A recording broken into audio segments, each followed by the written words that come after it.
What's going on, ladies and D-Gents? Welcome back to another fun-filled episode of the Distinguished D-Gents podcast, your one in many homes of degenerate gambling. I'm one half of the Distinguished D-Gents coming at you live on a cold-ass Wednesday night. I am Steve, Big Bucks of Beta. Joining me once again is my co-host, is my partner in gambling. It is Jason, Monty, Mansman. Mansman, hope you're staying warm. Hope the weekend treated you well. Give us your opening remarks. How did your week 14 go?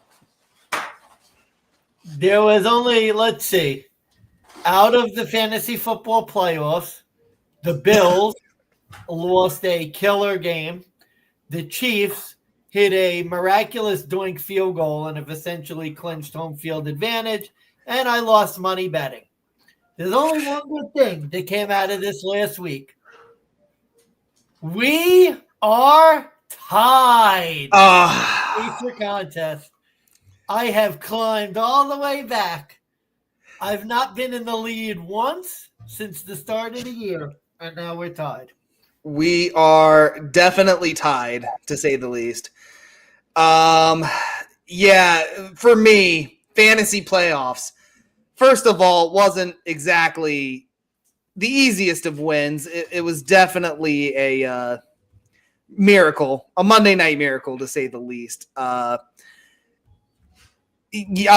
Basically, long story short, we're in a dynasty league. We play individual defensive players. I picked up literally the number 3 guy for that position all year just because I was like, fuck it, need to throw somebody in. My other guy's on a bye week.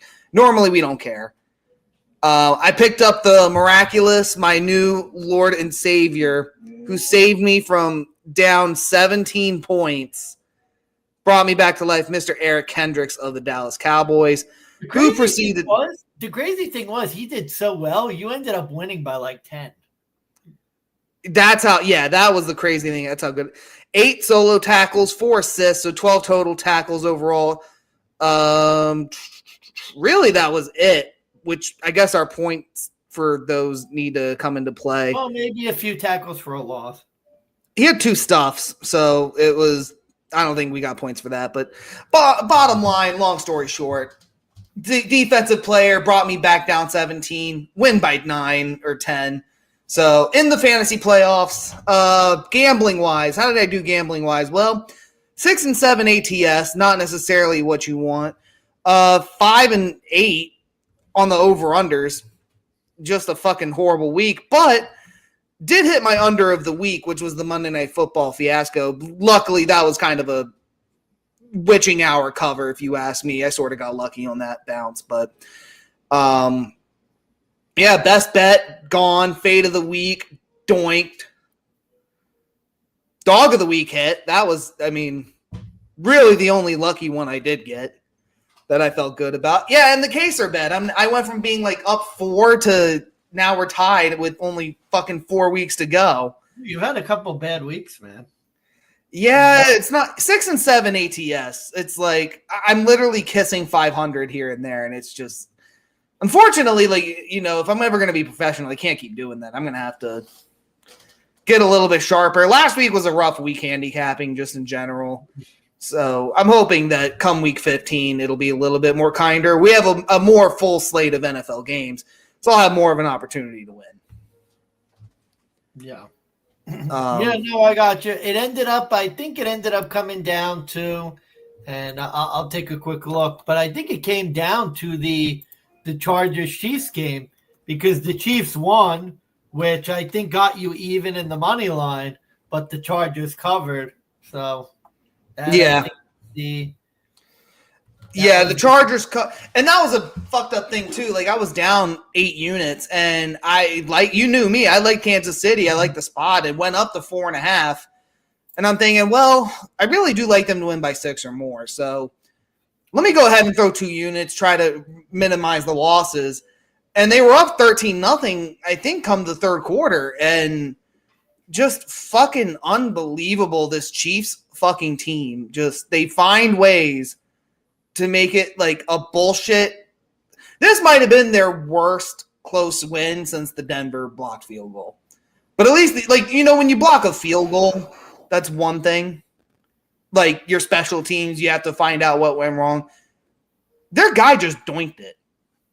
Yeah. Literally drive down the field 7 minutes ago. You know what they're going to do. They're going to drain the clock. They're going to kick the 3. And then he doinks it. And it's just like, I don't know what fucking pagan god they're making ritualistic sacrifices towards, but like every fucking lucky bounce just seems to go the Chiefs' way. It's unbelievable.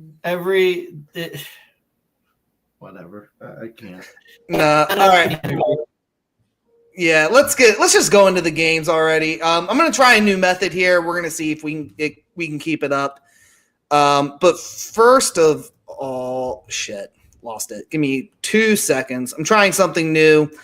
I'm gonna see if I can make it work. If not, I'll abandon it halfway through the episode. But we're gonna try and give more visual cues. We're gonna try and make sure that we stay on task here. But kicking us off, it's the Las Vegas Raiders 13, Tampa Bay Bucks 28. Bucks do get the cover under in the 46.5 hits. Raiders just, what an epic collapse there. Aiden O'Connell is now injured. It looks like Desmond Ridder played for a good portion of that game. I was keeping tabs on it, and this pretty much was just Bucks the whole time. Really did not feel like the Raiders were going to come back at any point. Kind of a boring game, but yeah, not really much to add. Just Raiders are just the Raiders, and it doesn't, obviously now with Desmond Ridder, but another game where the Raiders were kind of keeping it close, and then Bozo throws an interception in the red zone, and then I think Tampa scored right after that. So that was the end of the game. Really, no pressure, no sweat. Easy pick. Easy pick there. Yeah, right there with you. All right, moving on. Cleveland 14, Pittsburgh 27. Yeah, all that talk about Russell Wilson not being a good quarterback and being a bum and being washed. Mike Tomlin, I think, just resurrected this man's career. And for all the Cleveland fanboys, I tried to warn them in the last episode, tried to say that, Jameis was due for a letdown, and he kind of came off as zenith, and lo and behold, a whopping 14-point performance, another interception, literally hit a parlay bet, Pittsburgh Steelers to cover, Jameis to throw a pick, and I got 2-1. Oh, good for you. So, talk about that was easy, like the easy button. Yeah. Yeah, otherwise, I know there was a backdoor potential, but like Jameis just for some reason this time around couldn't hang in there. Yeah, the story of the game, Pittsburgh's defense completely took over. The Jameis Winston story, we've seen this story before. It was fun while it lasted. Time to come back down to earth. And look, Pittsburgh's a good team. They're the real deal. They're a contender in the AFC playoffs because they got good defense. And, the question's going to be about their offense. Russell Wilson and company played okay, but the defense really controlled this game. Score looked closer than it was. Pittsburgh really all the way. Yeah, Russell Wilson only 158 passing yards, the 2 touchdowns. Really not even a tale of two halves, really a tale of the beginning and the middle and the end. In the beginning, it was looking real close. Middle of the game, second and third quarter, it was just Pittsburgh fucking driving the ball all the way. And then all of a sudden, you got to the point in the fourth quarter where it was like, maybe they'll backdoor this and get the 6.5 cover. Maybe the Sharps will be right once again. But it's been a square ball year. A lot of the divisional favorites have been covering. They've been winning. And you know me, I'll follow the trends as they go. Unfortunately, though, for us, this game, Jesus fuck, the donkey fucking game of the week. Oh, hold on. Oh, it's on a fucking ticker. That's why. Give me 2 seconds. Donkey of the week. It is the Jacksonville Jaguars at the Tennessee Titans. Jags cover, win outright as divisional road dogs, 10-6. Under 39.5 hit here. Mansman, this was your best bet, if memory serves me correct. Look, I was with you. I'm not gonna That was my weekend. There you go.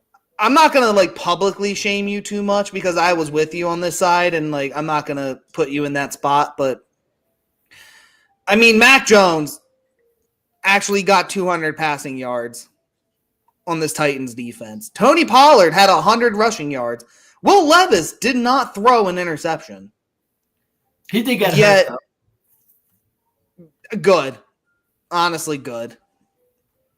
Maybe we can get Mason Rudolph again. Not that it'll matter, but this was fucking bad.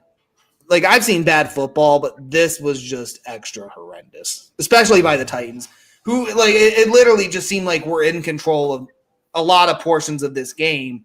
We're moving the ball just fine, and then third down, couldn't convert. Got in the red zone, couldn't convert. Got penalties, got pushed back. Not sure. You may say that, but YPP, Jacksonville, 5 yards a play, Tennessee 4.4. It actually the stats indicated it was a pretty close game. I don't know, it was so weird because you're watching it and it just looked like a game that the Titans were inevitably going to pull away, and then they just didn't. And Jacksonville hung around, and then they won.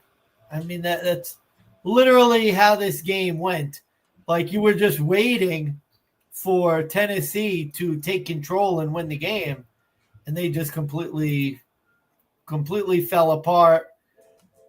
Oh, Tennessee auto fade. I'm done with them. Yeah, I don't think I could bet on Tennessee moving forward for the rest of the year. Cincinnati on a back-to-back road spot against Tennessee. I don't care. Bet the Bungles. I don't care. Yeah, bet the Bungles. Okay, this one we had. Correct me if I'm wrong. It was a $3 million better on this game on the Eagles money line. At least. Yeah. At least he bet the money line.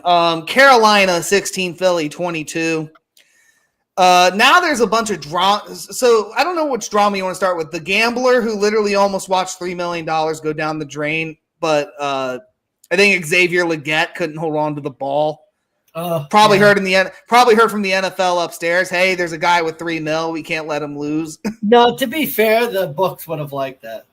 So that's a fair point. They probably would have loved that more, but. Yeah, a game where a lot of the sharps too, were pretty much fading the Panthers. They were they played a lot of shit teams. No, now they're playing real competition. We were dead on this game. Yeah, I was Carolina plus 13.5. This is an Eagles letdown spot if you've ever seen one. Because they were overdue for that. And lo and behold, what happened? Jalen Hurts forgot how to throw. A.J. Brown doesn't exist to him anymore. Now there's the Eagles turmoil in their fucking locker room right now where apparently they're not getting along. What's your take on the game? And then what's your take on the drama surrounding the Philadelphia Eagles franchise? Well, the Philadelphia Eagles do this. This is what they do. They play down to these bad teams and win close. I don't know why they do that, but they do. They remind me of the Chiefs of the NFC. They're a little bit like that, although not as good. The turmoil and stuff, I don't know, man. This follows from last year where supposedly there was some strife between Jalen Hurts and Nick Sirianni. I wonder if Nick Sirianni is in danger of going because it seems like this locker room's always in a tizzy. But I don't know why. I mean, they're the second seed in the NFC. They won another game. It's a bit strange. I don't know what the issues are. Goes to show you, though, people are looking for their numbers, looking for their stats. They don't care about winning because this team, Maybe. What I take away is that, if you watch the game, the Panthers literally, and we call, I don't know, I'm pretty sure me and you both called this scenario. We basically said, look, Carolina's already eliminated. They have nothing to win, but they have everything to ruin. So they could come into this game completely motivated. The Eagles have everything to lose in this spot, and they're going to probably look down at this Panthers team and just not even fucking count them because they could probably afford to lose this game. And they almost did. The way they played, the way the O-line was like flat, and Jalen Hurts just seemed to be getting sacked every third down. 4 sacks allowed in that game. They had double the punts. And Carolina, give them credit on offense. They were gutsy, going for it on 4th down 5 times. Playing like a team that like probably should have been a little more gutsier earlier in the year, and maybe that's kind of the thing we're learning from coaches like Dan Campbell, and the rest of the team. But Carolina led in time of possession. Eagles just maybe it's offensive play calling, maybe it is Jalen Hurts. I don't know. It seems to be like a lot of finger pointing, but winning covers up a lot of problems. But it just seems like these problems are coming out, but because they're winning, they're just like, well, we're not going to do anything because, well, we're winning. Well, here's the difference, buddy. Carolina, they now have a mediocre to below average NFL quarterback. Earlier in the year, they had a backup XFL quarterback. Yeah. Now they have a below average NFL quarterback who's probably going to be a backup at some point. But that's better than what they had, so that's why they've been more competitive. Yeah, and I mean, I think Bryce Young gets another starting nod for next year. I would say if you find a way to win, he could survive. I mean, honestly, though, he's getting a lot of moral victories where, your team is all but eliminated. David Tepper's probably thrilled that they are losing because they're just going to get a higher draft pick where they could actually get the guy some poor help. But I think if they do keep the quarterback and don't try to replace him immediately, start this shit all over again, actually build around the kid, Carolina could be a quirky little underdog next year. But right now, yeah, it's like I wouldn't bet on them to win anytime soon. They're set in the fourth spot in the draft order. Yeah, so I mean, as far as ownership goes, they're probably thrilled with how every game is going. But we'll move on to a franchise that is not thrilled with how things are going. The Atlanta Falcons. This was my fade of the week. I bet it at +6. Didn't seem to fucking matter. Kirko still has not thrown a fucking touchdown in an NFL game for now, I want to say 4 weeks. Meanwhile, his former team, the Minnesota Vikings, not only threw up 42, Big Dick Sam Darnold. Shake it, white boy. 5 fucking touchdowns. 3 to Addison, 2 to fucking Jefferson. I bet you're happy. 3 touchdowns, Jordan Addison. Well, I would be, except my season's over now, so I'm not all that happy. It took a while. The story was writing itself. You were going to collapse. Jordan Addison, 3 touchdowns. Like, you know how lucky you are? Like, yeah. You were going to get dumped on so bad. But let's be honest, I didn't deserve to make my team really isn't that good. Maybe I needed this. I need a little bit of a draft. Like, I need to. Well, you were, in terms of fantasy, you were a team that was like, you were literally like mid-season, like, yeah, my season's over. I'm going to start planning for next year. It's a rebuild. You literally kept saying, this is a rebuild year. Yeah, and then you almost made. I got lucky that Jesus came down to earth. Literally, how crazy is it, Sam Darnold? It's like, wow, you had 5 touchdowns. You weren't the best quarterback of the weekend. You were literally the second best quarterback in the league this past week. Threw 5 touchdowns, had 347 passing yards, no picks, 22 for 28. Here's what I'll say about the game. It didn't really feel like it until the 4th quarter. But there was like a whole portion of this game where like Atlanta, everything looked right. Everything looked like I was going to handicap. Going into the 4th. It was 21-21 going in the 4th, and I was like, holy fuck, if Atlanta could just hang on and get the cover. I don't need them to win. I just need the cover. Just keep it under 6. Just take a lead. Give it to Bijan. And then I had to watch as Atlanta's fucking former cornerbacks. They should be cut, by the way. The 2 fucking Madden falls in the fucking deep threat that they literally couldn't turn their backs quick enough and tripped over their own feet trying to cover Jordan Addison and Justin Jefferson. I don't know. Do you know what I'm talking about? Like the 2 fucking corners literally flopping. No, what was even worse was Minnesota scored the touchdown, and then Atlanta immediately fumbles the kickoff.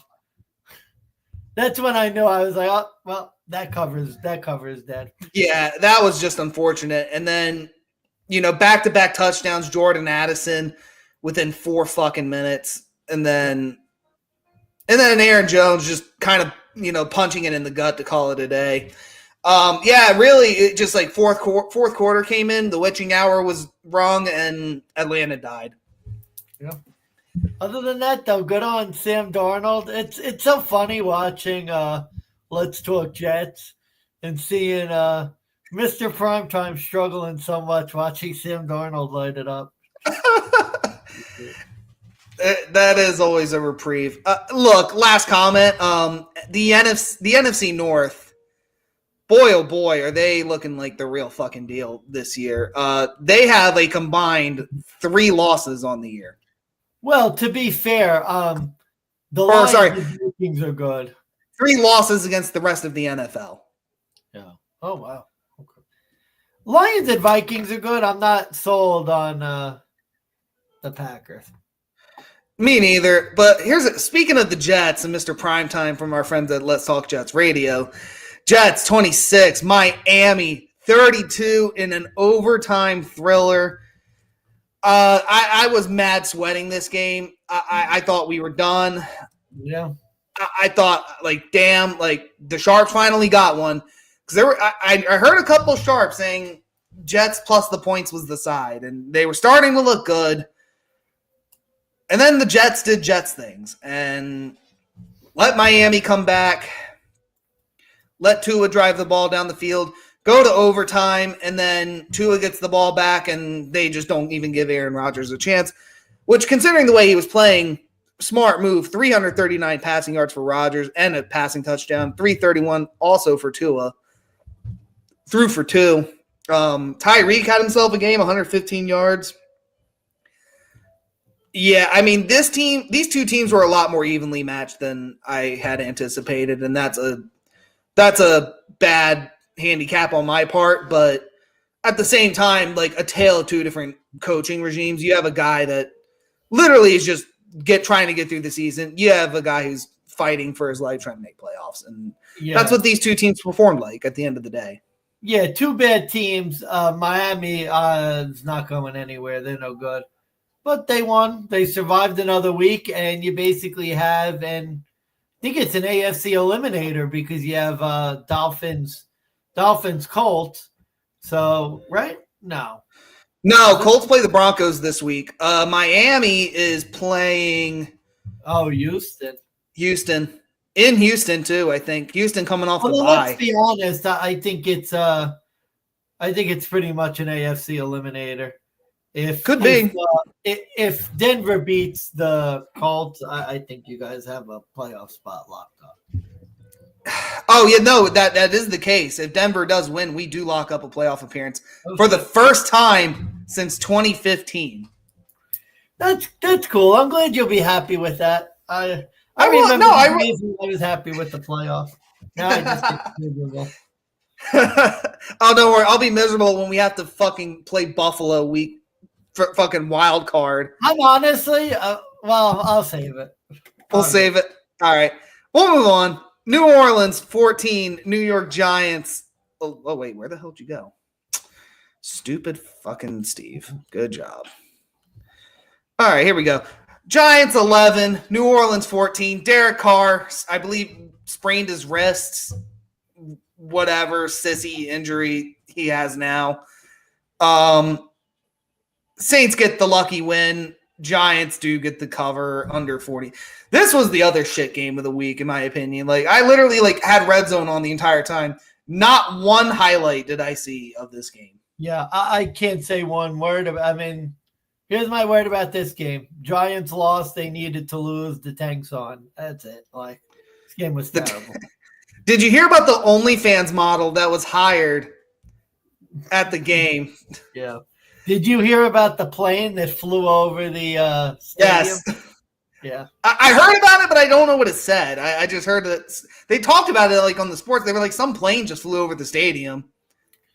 Let's be honest. That's the only – other than that, for the game, there were no highlights. Nothing happened. Who cares?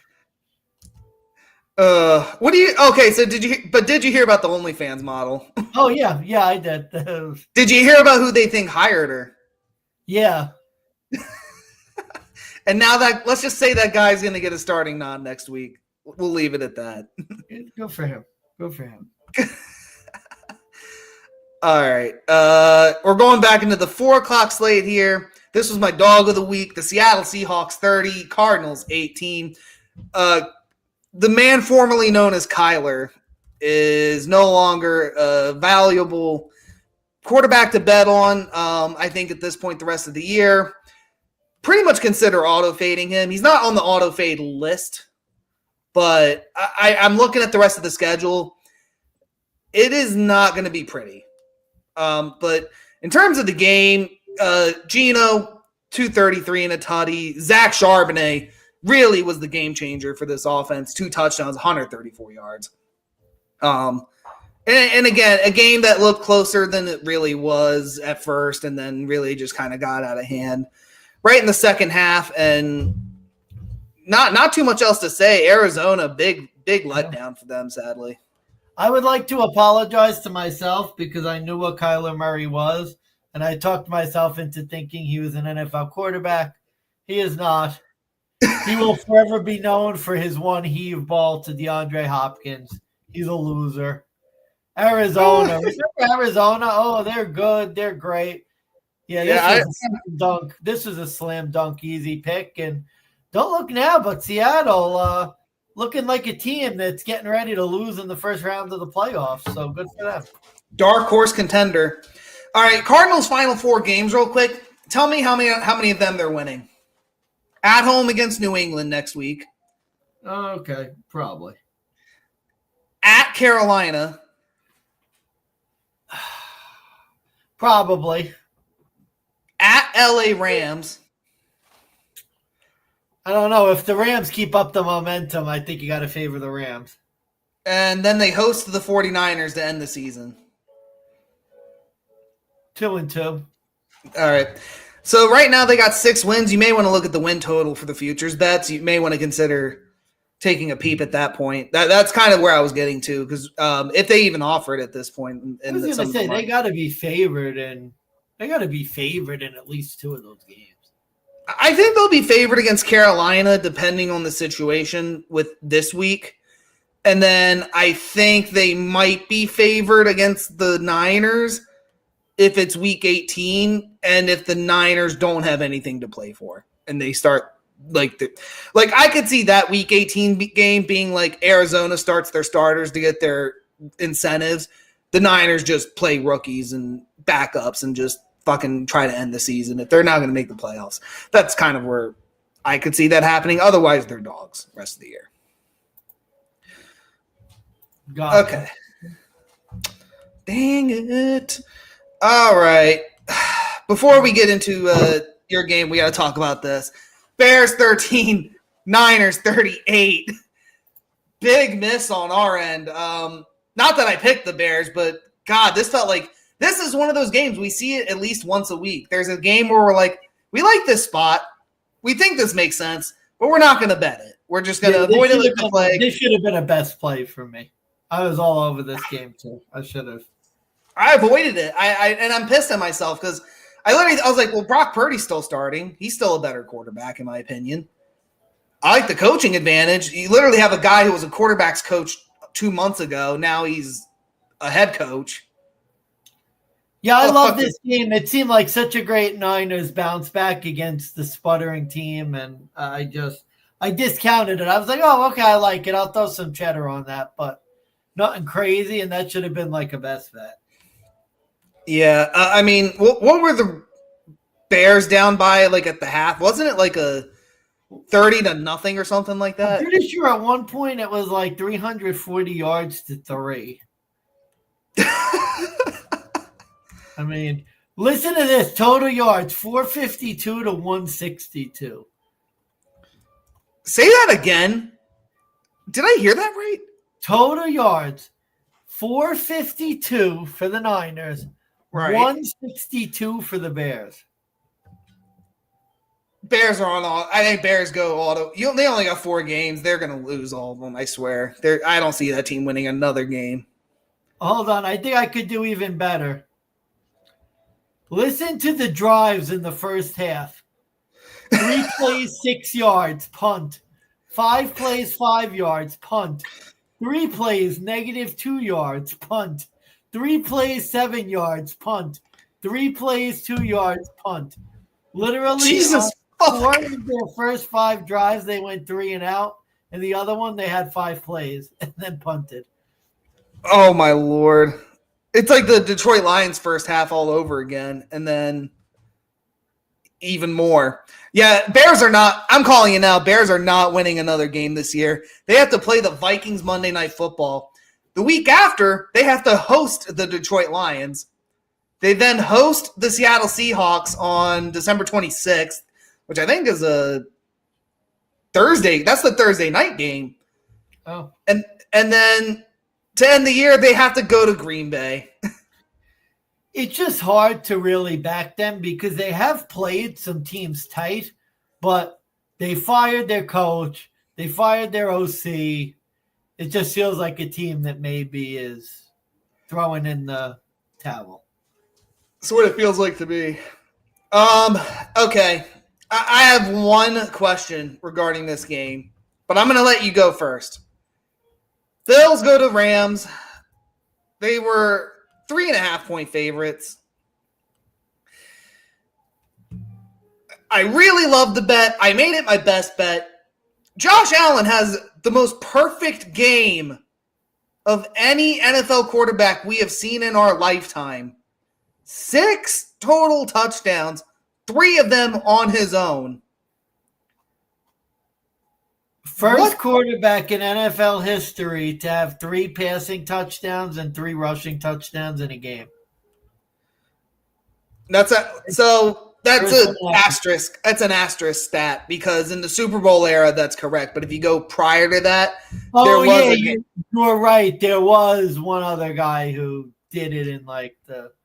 It was God, who was it? It was the Bears. It wasn't the Bears. It was somebody versus the Browns.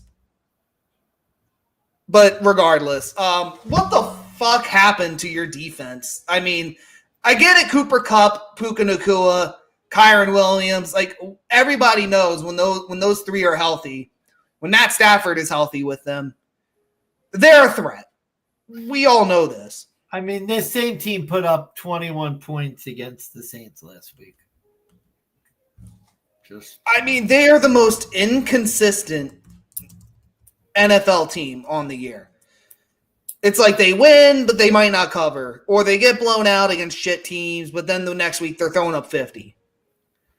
Matt Stafford, 320 for 2 touchdowns. Kyron Williams, 29 carries for 2 touchdowns.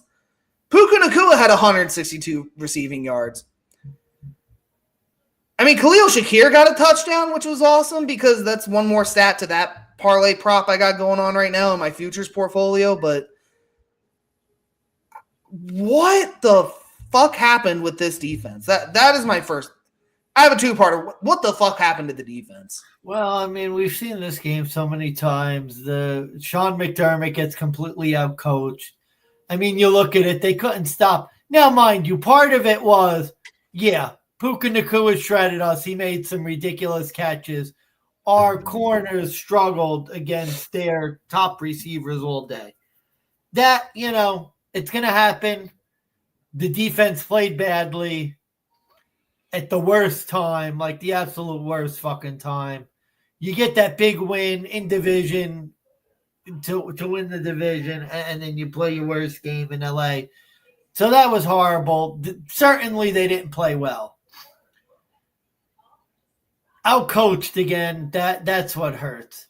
You can't stop the sweep. You're completely lost. You don't know what you're doing. You gave up 44 points. You had a punt blocked for a touchdown.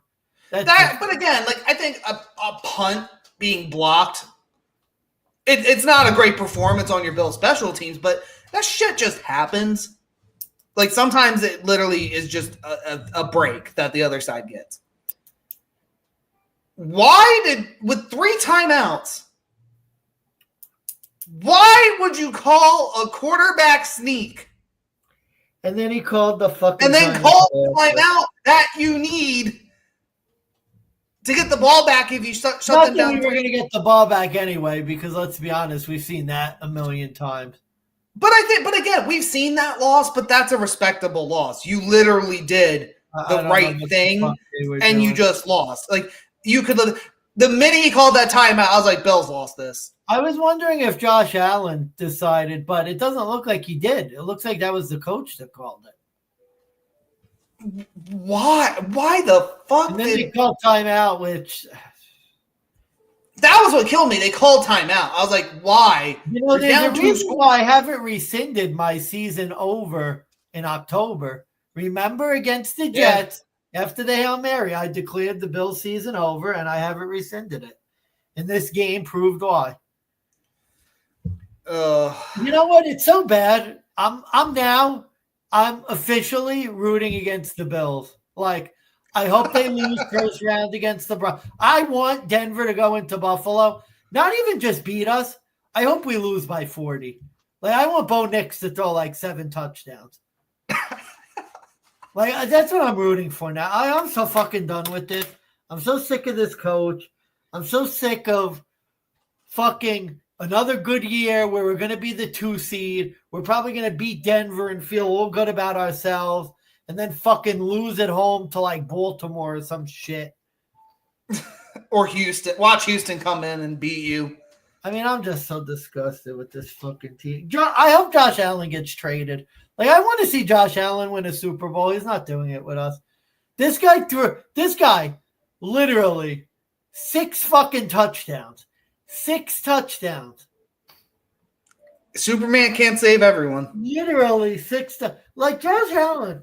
I want to hear how Josh Allen. Like, I'm shocked after this game. Well, you know, Josh Allen really isn't the MVP. He sucks. Like, he had 6 touchdowns, but he can't win. See, I've been hearing the opposite.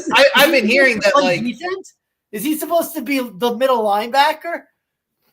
I've been hearing the opposite. I've been hearing some guys saying that, like, this is the game that proved he gets the MVP. He literally got 6 fucking touchdowns in a loss. See, I don't want to hear it from these people, because these are the guys in the playoffs, the 13-second game. Well, I guess Josh Allen can't win. Oh, yeah, remember when Josh led a game-winning drive with 13 seconds left, and McBozo fucking blew the game? Remember that? Remember this game where our defense literally did not force a punt until the last play of the game to run out the clock? McBozo needs to go to fucking Syria. McBozo, tell me how McBozo, it's 4th down and 7. No, McBozo accepts the penalty. We play the soft-ass zone, give up 12 yards, and then, of course, we don't get off the field 4th and 5. Because why would you? This guy sucks. McBozo's a fucking bum. I saw this. Oh, maybe McBozo should be coach of the year. No, he shouldn't. No, not after that game. And then, look, by the way, here's what I'm going to say about this game. See, that's a good coach. Does Kansas City ever lose a game like that? No, they don't. They win every single one of those fucking games. That's it. Go. You go. I'm tired. Go. Tell me about this. Harbaugh can't win in the big moments. That's all this game I can say. Harbaugh just, every time the lights are shining the brightest, every time it's a big game, a must win. Like, I don't even want to blame it as like a Chargers choke, which is like what I would normally do. Normally I would say, like, fucking Coach Staley, when he was there, it's somehow his fault. And usually you can find the reasons why. This was a game that, like, you didn't show up until the second half. But if you had literally just done something in the first half, literally anything to stop this Chiefs team, I think you're talking about a different game. I really, really do. This was like, you got outcoached in the first half. You were a complete and total no-show, waste of fucking space. And then you decided in the second half, oh shit, we have to make adjustments. We have to come back. 14-13, that's fine. And you just do nothing in the fourth quarter. Like, guys, the Chiefs defense is not that good. They are not that good. Steve Spagnuolo, I am tired of hearing how good Steve Spagnuolo has been for this Chiefs defense. He's not been that great. They're giving up like a lot of big plays. They are giving up field position. But they're not giving up points. That's really been the difference. And you as a Chargers offense, like this was the time that like you broke out the plays you did against Lamar. And you do nothing. This was like, I know the Chargers like are heartbroken too. Like they had a fucking doink. They don't deserve to be heartbroken. They don't deserve to feel like Denver felt with the blocked kick. Like you've beaten them recently. Field goal that 99 times out of 100 goes right through the middle. Yeah, like I don't think Chargers fans deserve to be heartbroken. You had ample opportunities to fucking beat this Chiefs team. Ample opportunity to get points on the board. You did nothing. So I don't want to hear excuses. I don't want to hear from this Chiefs team's winning a Super Bowl. They're gonna win it again. They haven't even played a good game yet, and they're 12-1. Here's what I'll say. This is one of those moments where it's like everybody's saying, well, the Chiefs are just inevitable. They're going to win. At some point, one of two things will happen. Either you will be right and they will start having really good games. They'll start covering spreads and they'll be dominating the bad teams to end the season. Like Denver has to play the Chiefs one more time this year. If the Chiefs come in and beat us by 30, then you have to start respecting it again. You have to be like, yeah, Chiefs are inevitable. If the Chiefs just keep playing this way, they're going to get got. Somebody will get them. The problem is, though, come the playoffs, they're going to play different. I think there's only one team that could stop the Kansas City Chiefs from going to the Super Bowl. Pittsburgh Steelers. Yeah. It's the only team with championship pedigree. I think the Bills, they suck. They're dead. The Bills could get out-coached at the end of the day. Baltimore, they peaked early. They're dead. And I don't – Houston sucks. They're a fraud. Indy can't do it. Chargers have shown they can't hack it. Denver, good team, good defense, but young, a little early for them. I think Denver, if they play a perfect game, could do it. The Bills, if they play a perfect game on offense and defense, could do it. The Chiefs, the problem is they could play the most imperfect game. They're still going to win. But I think like the way they're playing, somebody's going to go up against them and have a perfect game, and they're not going to be able to keep up. That's the way they've been playing this year. Like last year, it was a little bit of up and down with them. And they you saw the regression, but you were also like, there's spots where they show up and there's no questions. All we've had are questions about this Chiefs team, and they win. They don't cover, but it's ugly and they win. Yeah, that's Matt Nagy's fucking forte, especially when he was in Chicago. It was like, it's ugly. You hate it, but they win. And then what happens? They eventually lose. They eventually find themselves in a situation they can't get out of. Yeah. I'm going to be off camera now. I've got to start getting ready to go, but you keep going and I'll stay on till I got to leave. Yeah, I can go quick. It's Monday Night Football. We briefly touched on it. Cincinnati 27, Dallas 20. Bengals get the last-minute cover. They do get the win with the last touchdown to Jamar Chase. Under 49.5. This was my under of the week. I don't know if backdoor cover's the word. I don't know if lucky break, but got the cover, felt good. Would have been better if Dallas had just held the ball and then gone and kicked the 3, but under 49.5 hit. I had a Cincy money line and under 50.5 parlay that hit. So that minimized the deficits a little bit. So at the end of this, I was only down 6 units on the week. Hopefully next week we're better. But yeah, in terms of this game, Dallas found a new way to choke. Like this was like spectacular fashion where they kept up with the Bengals. They played a good game. And then they go for a blocked punt, which bold move, but okay, I get it. You kind of want to stay in field goal range. the muffed reception afterwards where it literally bounces off the guy's shoulder in Dallas and it was recovered by Cincy, I knew that was the momentum killer. I knew that once the Cincinnati Bengals got the ball back, game was done. I didn't expect a touchdown, and I think if a Cincinnati field goal to end the game would have been appropriate, like that's something Kansas City would have done. The Bengals going for that throw and then getting the touchdown kind of just sealed the deal. But yeah, not much else to add. Cooper Rush did his job. You have to start wondering if he's going to look at other teams next year, but at the same time, like not really as impressed with Cincinnati. I was more impressed with Dallas. Yeah, it was a game between two bad teams. The Simpson broadcast was unwatchable. I don't know why anyone would subject themselves to that. It was the stupidest shit I've ever seen in my life. I love The Simpsons too, but it was rough. Yourself to that. I don't know why you'd subject yourself to this game. It was bad football. These two teams definitely should have been flexed out of this spot. This game had no business being on prime time. And look, when you get two bad teams, these are the types of games you get. Sloppy, ugly. The Bengals continue to be an enigma. I don't understand. It seems like they should be better, and they're not. And as for Dallas, they found a creative way to lose. So what else can you say? This was par for the course type of game, and it ended up exactly as I thought it would. Yeah, not much else to add to it. Thank you, Lord Eric Kendricks, for 12 tackles in the game, for saving my fantasy season. However, it's on to week 15. We have a new week. We have a new Thursday night football matchup. Mansman, I'm going to let you go first, but you can keep it short and sweet.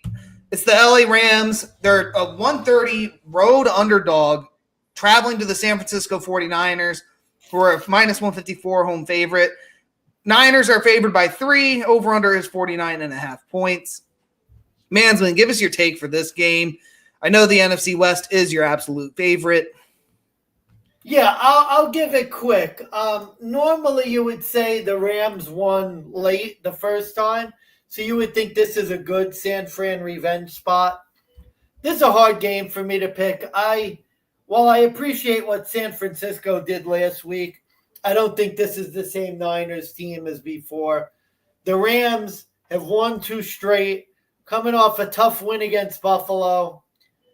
I don't know. When in doubt, take the points. I feel like in this game, I want the Rams plus 3 as compared to the other side. So if I had to make a pick, I would go with Rams plus the points. I don't really have a good feel on it. I feel like San Fran had dominated the Rams for a while. Maybe I'm wrong about that. And then I think they did. Yes, I think the Rams have won the last 2, strangely enough. So I was on the Niners the first game. I got burnt. I'm going to go with the Rams plus the points for this game, but no confidence at all. I've been terrible on Thursday, and you know me, I hate the NFC West. Yeah, Rams have won 2 straight, but you have to remember the first game that they won was like a week 18 flub with like I think that was Sam Darnold starting for the Niners, and then I don't even remember who. I think it was Carson Wentz who started for the Rams in that game. So that was like kind of a write-off, I guess, but technically it counts. The other game was a 27-24, and I'm pretty sure the game went to overtime, and that was back in week 3. So, yeah, I mean, look, when in doubt, you definitely take the points. I was technically going in the direction of the Rams plus the points, but I wasn't as confident in it. The more I think about it, the more I kind of want to take the Rams in this spot. But the problem is my argument that I'm going to make could apply to the Niners just as well. But I'll give my differences as to why. The Niners are coming off of a 30-point blowout against a team that's given up. They scored 30+, covered a small number. Now they're covering that same number against a way better opponent who is also coming off of essentially a perfect game at home against Buffalo, who's a tougher opponent. Now they have the short rest with all that game, with all those stats. Now they got to go into Thursday night against a coach who, honestly, like I always said, Shanahan owns McVay. But if I had to pick money line, I would go Niners as a Thursday Night Football home favorite. I think that's a safer play, and that's kind of where I'm going to go. So I'm picking the Niners to win. If I had to pick a spread, 3 or higher, I would say the Rams, because I could just see this being another close, intense Thursday Night Football win by a field goal game. Yeah, I agree. I agree with that. My last point, and then I'm going to have to head out, is just remember San Fran basically was playing the game after their Dream Crusher game, because after the Buffalo game, it felt like the Niners season was well and truly over. I would just be cautious backing them, because normally the game after the Dream Crusher tends not to go as well. And I ultimately think the Niners are pretty much dead in the water at this point. Seattle, I think, has the tiebreaker and is a game or two ahead now. So I think San Francisco's done. And I think last week was just their pride game against the team that had given up. I would just be careful, because I would laying down and dying in this game too. I would say that, but it didn't really feel like they threw a whole lot of effort against the Bears. It felt like they did I don't want to say the minimal, but I mean, they didn't really do too much in that second half. It really just felt like the game got out of hand with Chicago and they lay down and die. This didn't really feel like a Niners team who just beat the shit out of little brother. Oh, and I got to go, buddy, but you finish up the episode. Good night, D-Gents. Make that money and stick around for Big Buck's conclusion. Yeah, I'll just say this, under 49.5 is the play. Big teams coming off of big games. You just fade the spot. Under 49.5 for me. I think it's been over a year on the Thursday Night Footballs, but some of the numbers have been incredibly low. I mean, we had under 48.5 for Thanksgiving. We had under 47.5 for the Miami Green Bay later, that one. The number was set at really low, 37.5 for that Giants Cowboys. Week 11, it was under 48.5. That one hit. So I think this is just another under Thursday night spot, especially this late in the season. So, yeah, if you want to look for a cute little two-legger, you could throw either Rams +3 or Niners money line. Tag in the under, probably get some plus money. But I got nothing else. We're going to end the episode there. I'm Big Bucks Beta. I am signing off. Make that motherfucking money, D-Gents. Winners get washed. Winners get to eat.